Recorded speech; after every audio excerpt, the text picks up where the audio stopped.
My name is Kelly. This year, I turned 35. On a summer day filled with the sound of cicadas, I was called to the president's office.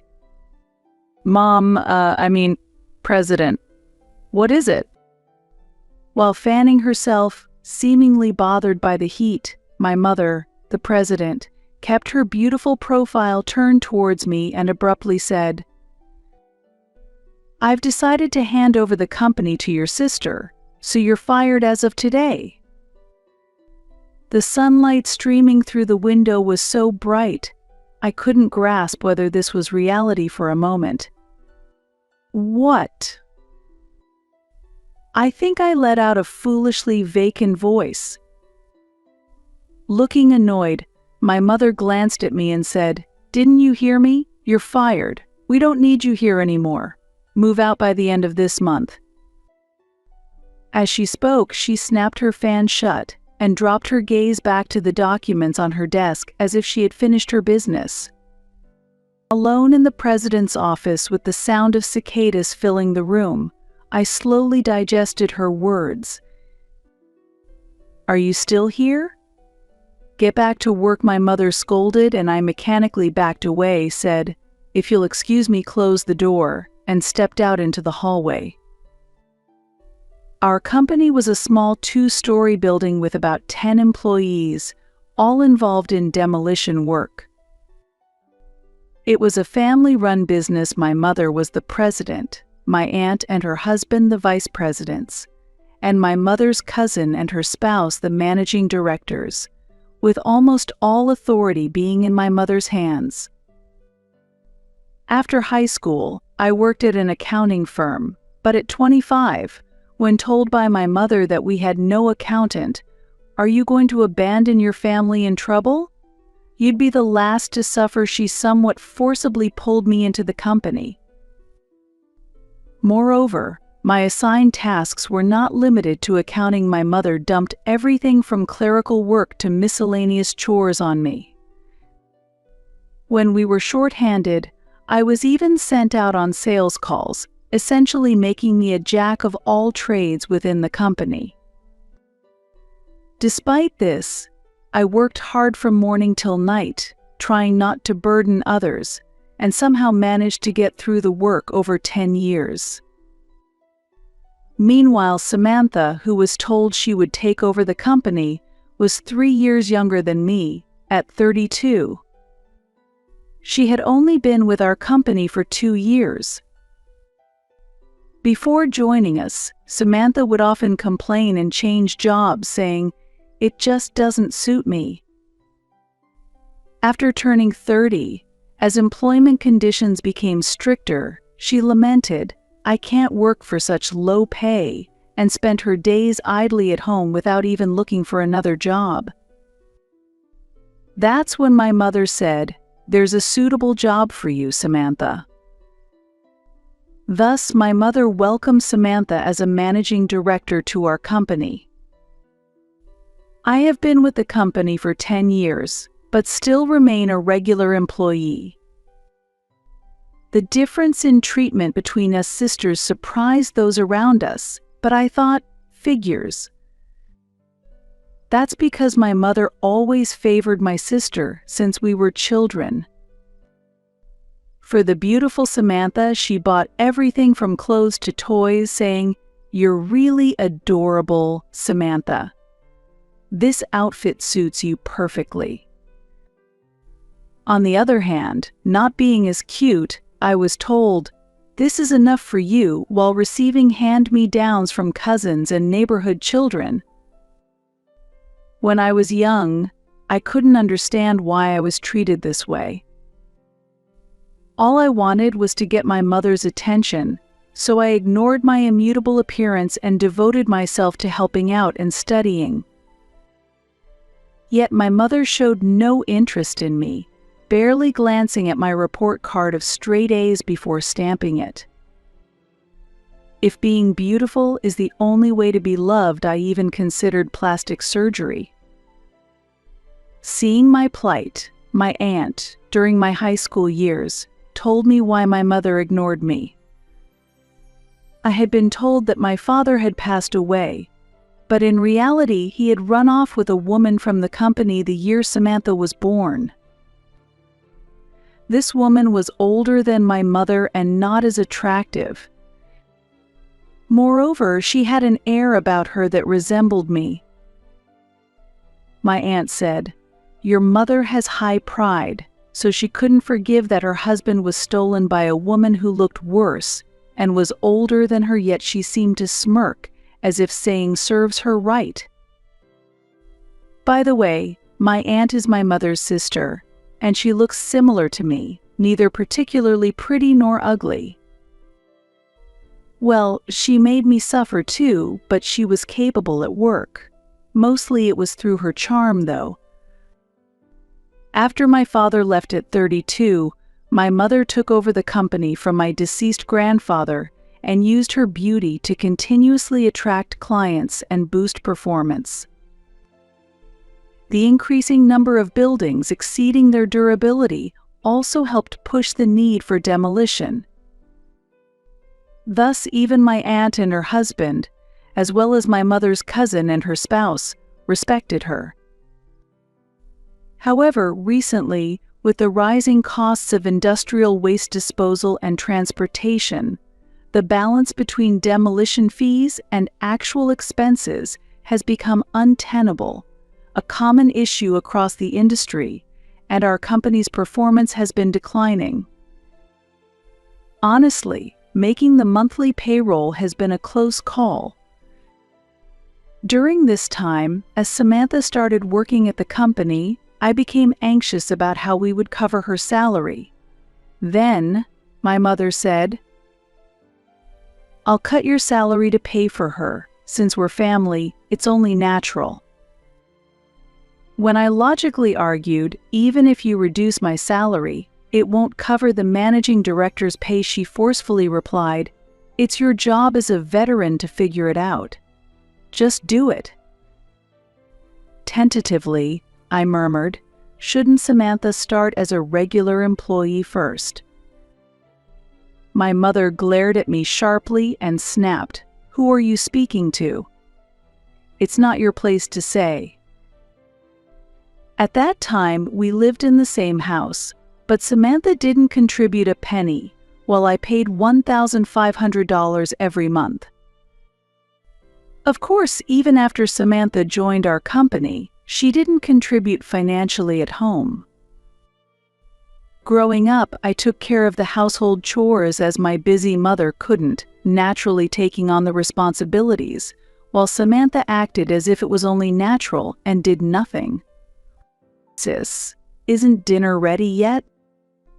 When I was working overtime, Samantha would call to hurry me for dinner.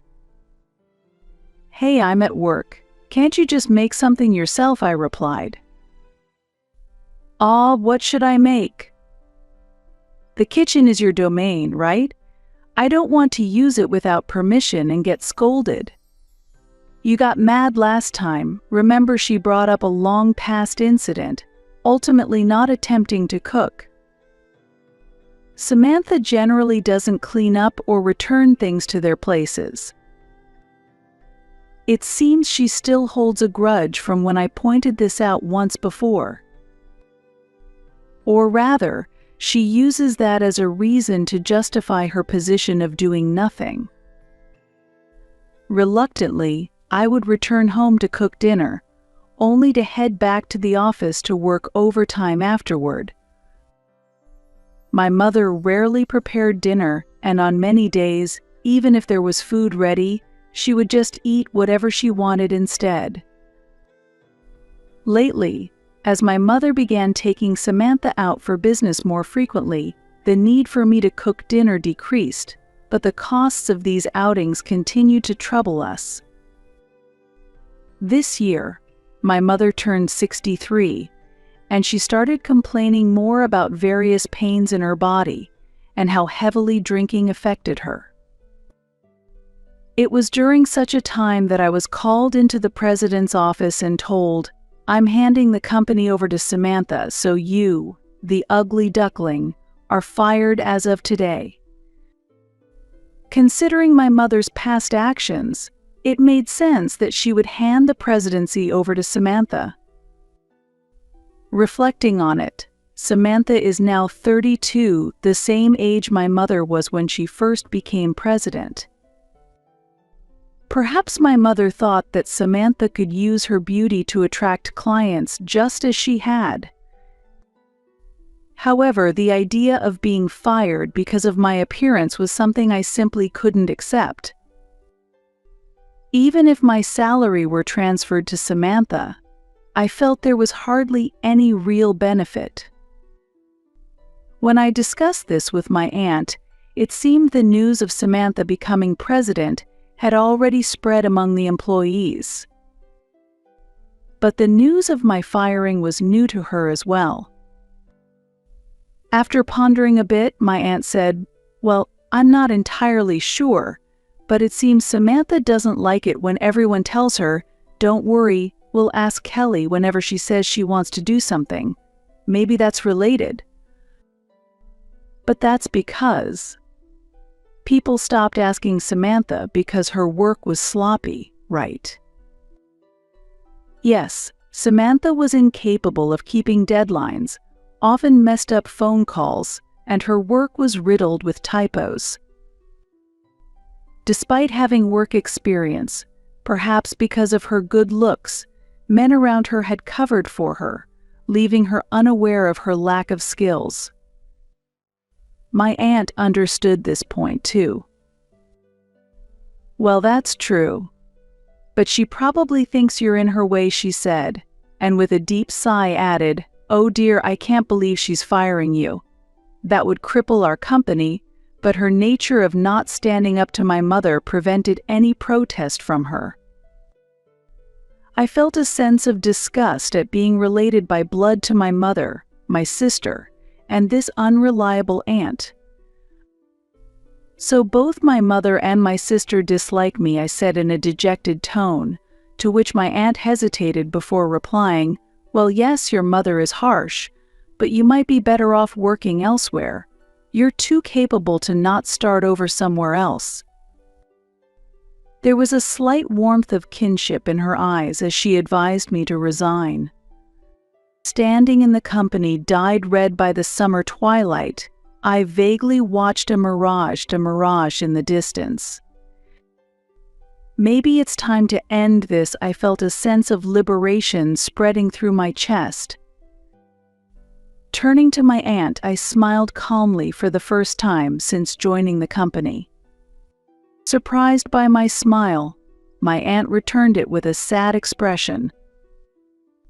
Then I spent my remaining days busily preparing handover documents and organizing everything for anyone to understand, and before I knew it, the end of the month, my last day, had arrived.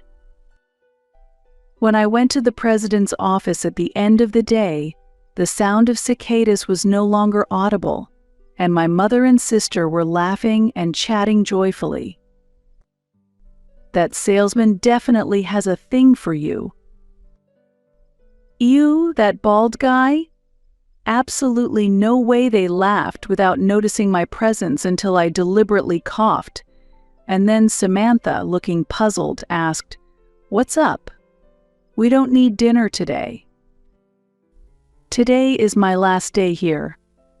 Thank you for everything up to now." "Oh, was that today?" I totally forgot. They burst into laughter again. Realizing I would no longer have to see their faces made me feel refreshed. "I'm also moving out of the house, so please take care," I bowed, and my mother replied with a robotic, "Yes, thank you for your hard work," as I emotionlessly closed the door behind me.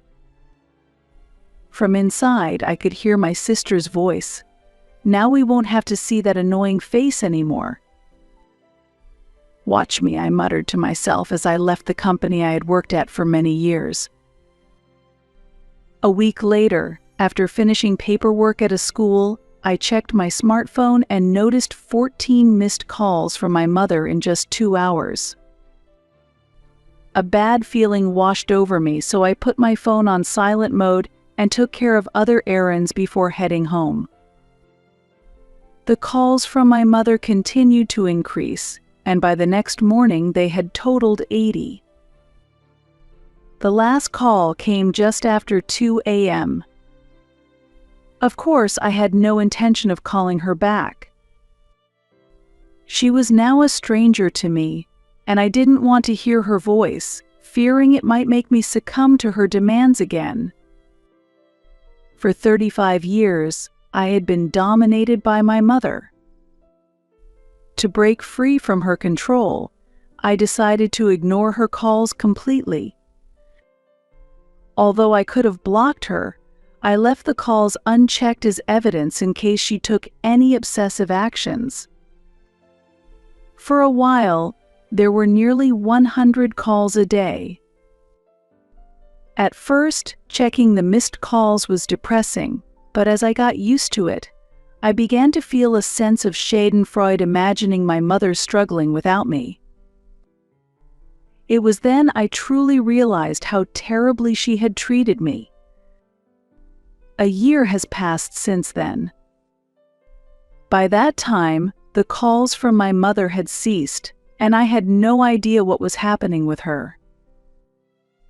Over the past year, I worked various temp jobs while attending a correspondence course for tax accountants, passing the exam successfully. My prior work experience and the diverse tasks I handled at my mother's company had honed my ability to oversee operations, making me valuable in my new position at a major accounting firm. Only now did I start to appreciate the past for having equipped me with these skills. My colleagues at the new workplace were all kind, and we helped each other progress with our work, a stark contrast to the days when everything was dumped on me, and I had to research and work alone until midnight. One day, while visiting a client near my mother's company for work, as I passed by my mother's company, the windows and entrance were noticeably dirty, and the houseplants I had taken care of were completely withered. On the way back, I unexpectedly ran into my mother coming out of the company. Upon spotting me, she exclaimed, "Oh," and approached me. Instinctively fearing I would be scolded, I covered my face with my bag, but she came closer with an unexpectedly affectionate voice. "Oh my, where have you been, Kelly?" I felt a wave of disgust and shrank away. "Do you know how many times I called you? Did you change your smartphone?" It seemed that it never crossed her mind that I was ignoring her calls because I disliked her. After all she had put me through, I was utterly baffled by her way of thinking. Ignoring my stunned expression, she continued, "Oh, but I'm glad I found you. Look at the state of this company. Isn't it terrible? Come back starting tomorrow. I'm not mad." What? Like I said, I've forgiven you for leaving a year ago, so please come back to the company tomorrow. It took me a moment to comprehend what she was saying. In her mind, it must only be the image of a young me running back to her in tears that remained. "Mom, I'm already working at another company, and I'm enjoying it there." As I hesitated to tell her, her expression suddenly turned demonic. "What? Even though our company is in such a mess, who cares about other companies? You belong to me," she yelled in the middle of the street. "Wait a minute. You're the one who fired me, right? What about Samantha? What happened to her?" Snorting, she retorted, "Seriously, I thought Samantha would be more useful, but she messed up by dating 3 clients at the same time. It all fell apart instantly. It would have been fine if she hadn't got caught. Then I put her in the office for a while so she wouldn't be seen, but she can't even clean properly, and she's terrible at accounting. We can't afford to hire someone else. It's really troublesome." After venting her frustrations, she smiled at me and said, "That's why it's your turn, Kelly. Our office has been a mess since you left. You need to take responsibility." Before I resigned, I had created a proper handover manual and explained everything to Samantha. Most likely, Samantha didn't check anything, and my mother probably didn't listen to that part. Even if she did, she either doesn't remember or pretends she didn't hear. After all, there's no responsibility to speak of when she was the one who fired me. Besides, ever since you left, there have been a string of clients who cut off transactions. Don't you find that odd? They said they couldn't trust us anymore because you were gone. That's why I want you back. Having worked there for many years, I was familiar with several of the clients. My mother denigrated my appearance, but there were people who genuinely appreciated my skills. When I resigned, I called to thank the people I owed favors to, and they asked why I was leaving. It was difficult to explain the unreasonable reason for my dismissal, but thinking it was my last chance, I revealed everything. It seems that after hearing why I was fired, these clients decided to stop dealing with my mother's company. Their approach is always the same. They push things through by force, shift the blame onto others, and leave all the cleanup to someone else. This has always been their modus operandi. Biting my lower lip, I thought of the kind faces of my current colleagues, reminding myself that this was the real normal world, and I had been in an abnormal environment.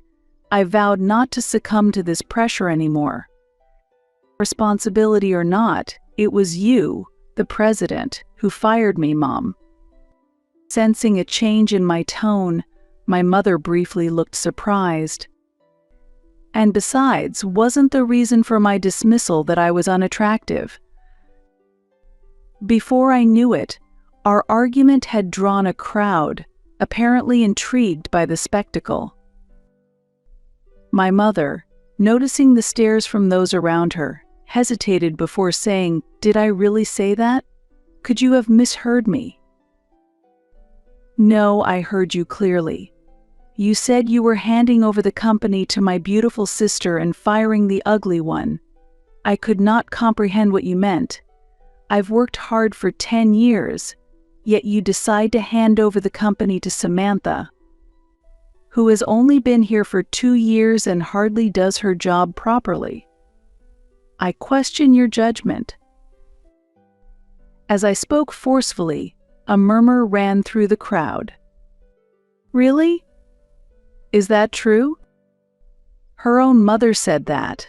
Isn't that crazy? Are they really related?" Some even began recording the scene, but I was too filled with anger to care.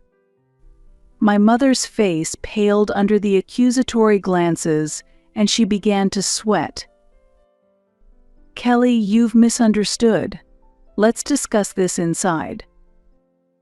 "Misunderstood? What's misunderstood? If you didn't say it, why not clearly state that right here?" She fell silent, and the people around started whispering, "Ah, she's gone quiet. Then it must be true." I can't believe it, people began whispering in disbelief. Suddenly, something in my mother snapped. "Enough. It's your fault for being ugly and gloomy," she shouted. "Ugly people should just quietly obey the beautiful ones. That's all you're good for." Her harsh words shocked the bystanders, who quickly began filming. "Ugly should obey the beautiful lady appears." That was how the video was captioned, and it quickly spread. This video spread to my mother's business contacts, and soon all the companies halted their dealings with her. It seems that during the year I was gone, there had been illegal dumping and falsification of the books, quite serious offenses. As the video spread, one by one, the clients severed ties. Ultimately, the company went bankrupt, and my mother and Samantha, now without an income, visited my apartment once, but of course I did not open the door. Eventually, they moved into a rundown 45-year-old studio apartment without a bath, living in fear of creditors while working part-time and temporary jobs. Samantha, using her beauty to try and charm male coworkers for an easy time, quickly became disliked by her colleagues and had to change jobs frequently. As for my mother, the video never disappeared from the internet, and she was ostracized by her coworkers, working silently alone. Meanwhile, I found myself a boyfriend at my new job. He's not handsome, but he is sincere and serious, and he likes how dedicated I am to my work. We plan to marry soon. I spend my days feeling genuinely grateful that I've always taken my responsibilities seriously.